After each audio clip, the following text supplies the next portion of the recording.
Assalamualaikum warahmatullahi wabarakatuh.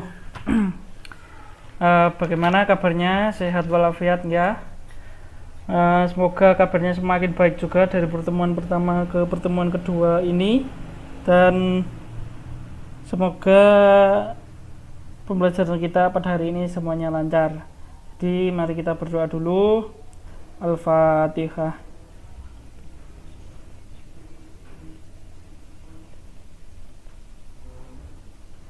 Selesai. Nah, di pertemuan kedua ini saya juga ingin mohon maaf untuk kekurangannya di pertemuan pertama, karena mungkin suara saya terlalu kecil sehingga suaranya kurang jelas dan materinya pun tidak bisa tersampaikan dengan baik. Di pertemuan kedua ini semoga lebih jelas lagi dan suara saya ini sudah saya keraskan lagi ya. Jadi semoga bisa lebih jelas. Nah, di pertemuan terakhir kita kemarin itu kita membahas tentang ini ya, perwujudan Pancasila dari masa ke masa. Semoga kalian masih ingat poin nomor 1 kemarin. Poin nomor 1 ini, kesatuan, itu namanya bentuk apa? Namanya adalah bentuk negara. Nah, terus kemudian di nomor 2, republik, kira-kira kemarin bentuk apa? Dia adalah bentuk pemerintahan. Terus kemudian di ketiga itu ada presidensial dan parlementer. Kira-kira nomor 3 itu dia bentuk apa?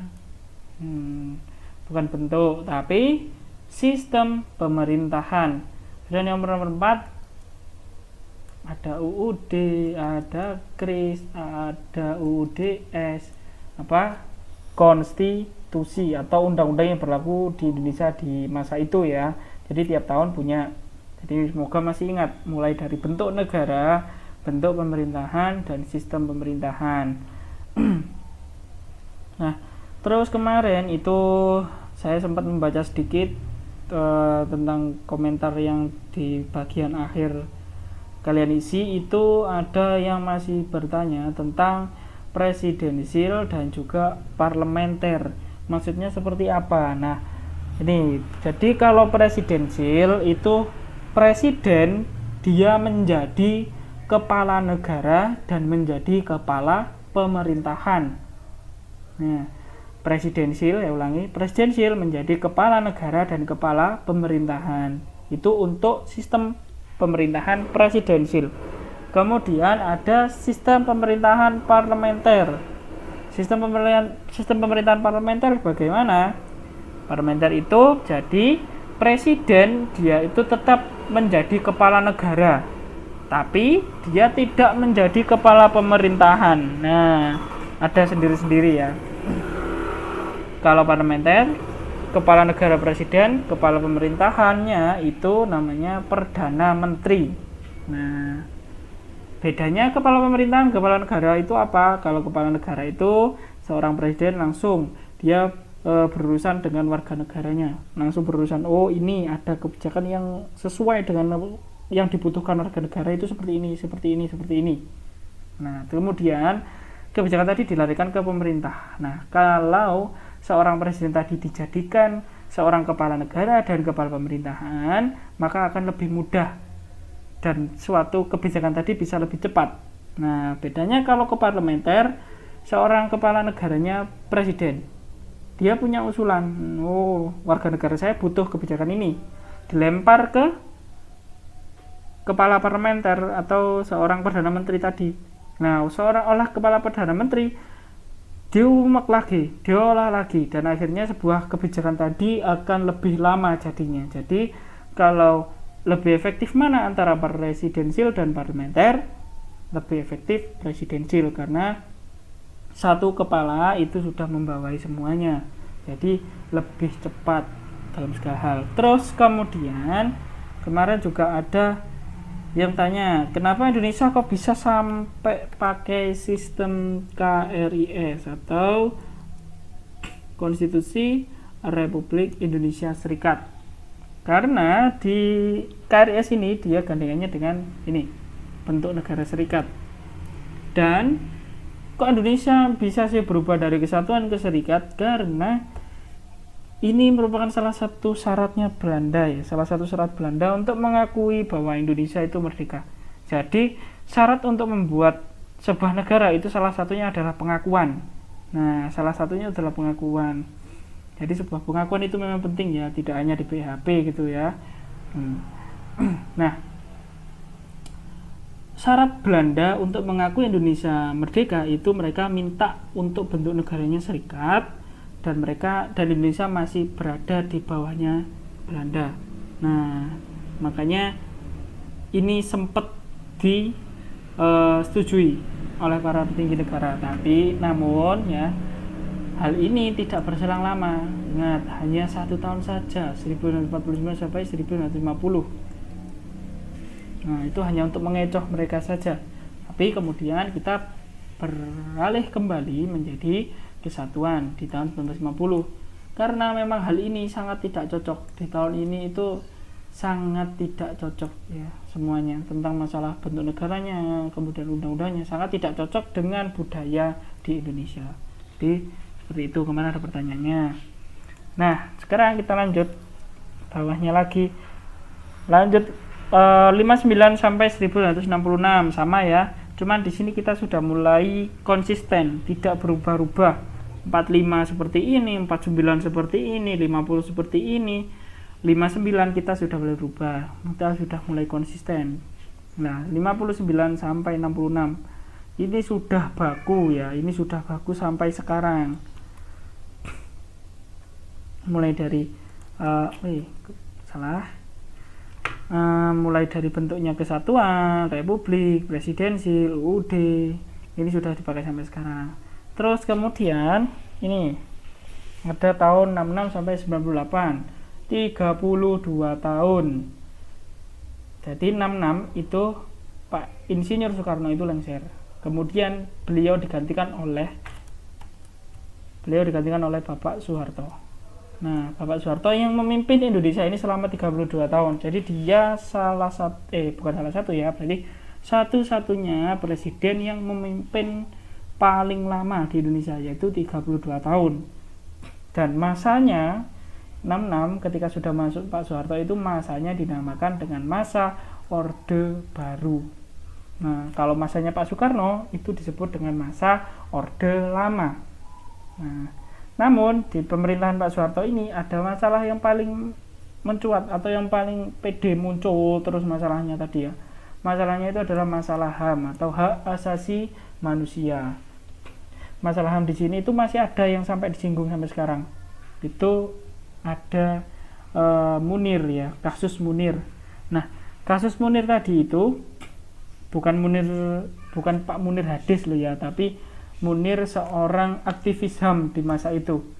Nah, aktivis HAM yang hilang di masanya Pak Soeharto, dan sempat diberitakan bahwa itu diculik kemudian dibunuh karena terlalu membela HAM di masa itu dan membahayakan pemerintahannya Pak Soeharto.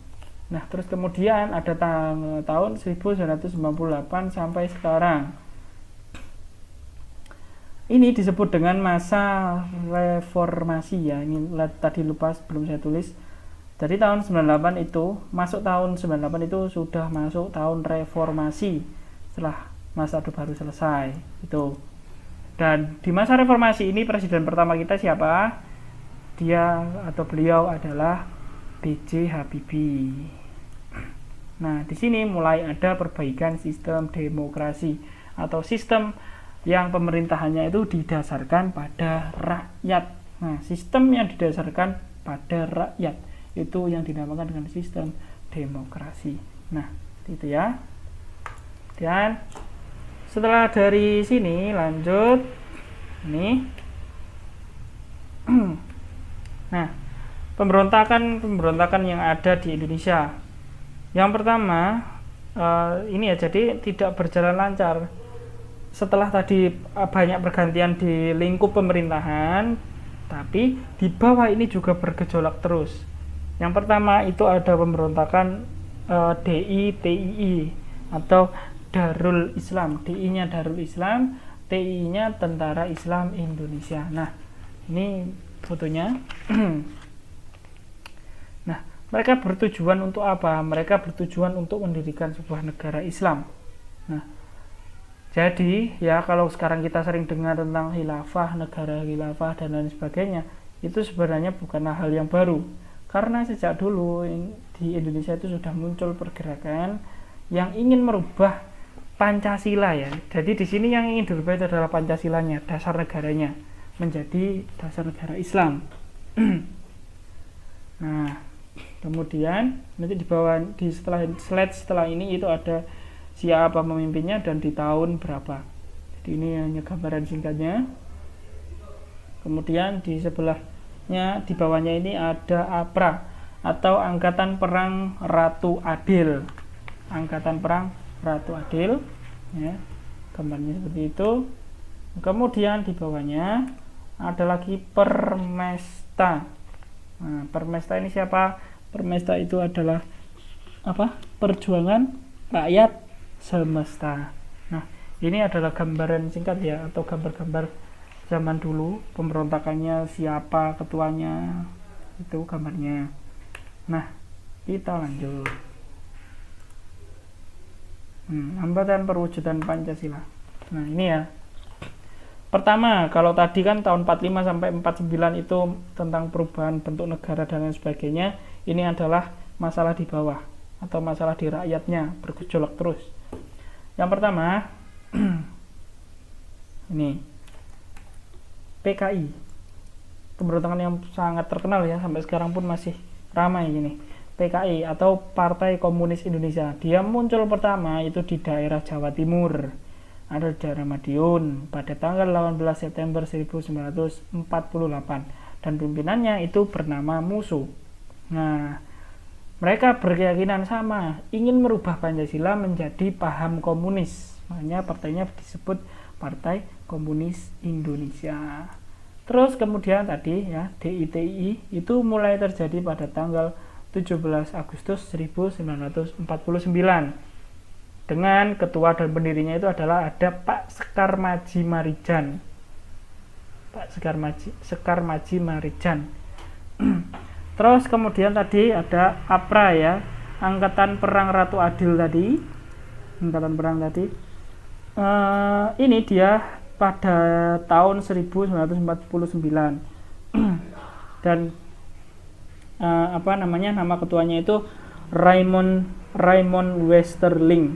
Nah, jadi dia ini berkeyakinan bahwa si Pak Raymond ini dia berkeyakinan bahwa dia itu adalah sosok ratu ya, sosok Ratu Adil, sosok yang diramalkan bisa membebaskan Indonesia ini dari tirani, karena di tahun 49 ini masih banyak sekali tumpah darah ya, mulai dari ada agresi militer, kemudian masih ada banyak konflik dalam negara.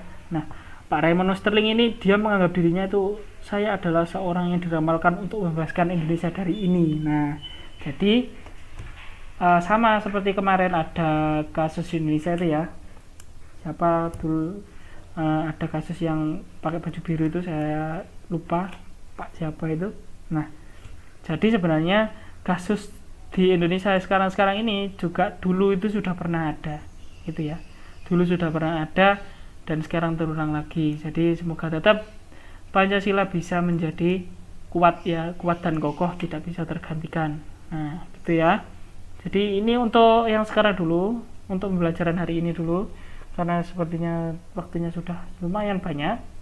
Jadi sekali lagi saya ingatkan bahwa untuk catatan semoga tetap dilengkapi, karena kalau lengkap pasti ada nilai plusnya, kalau bolong-bolong berarti ya nilainya bisa dinego gitu ya. Jadi terima kasih untuk pertemuan kedua ini, semoga sehat selalu.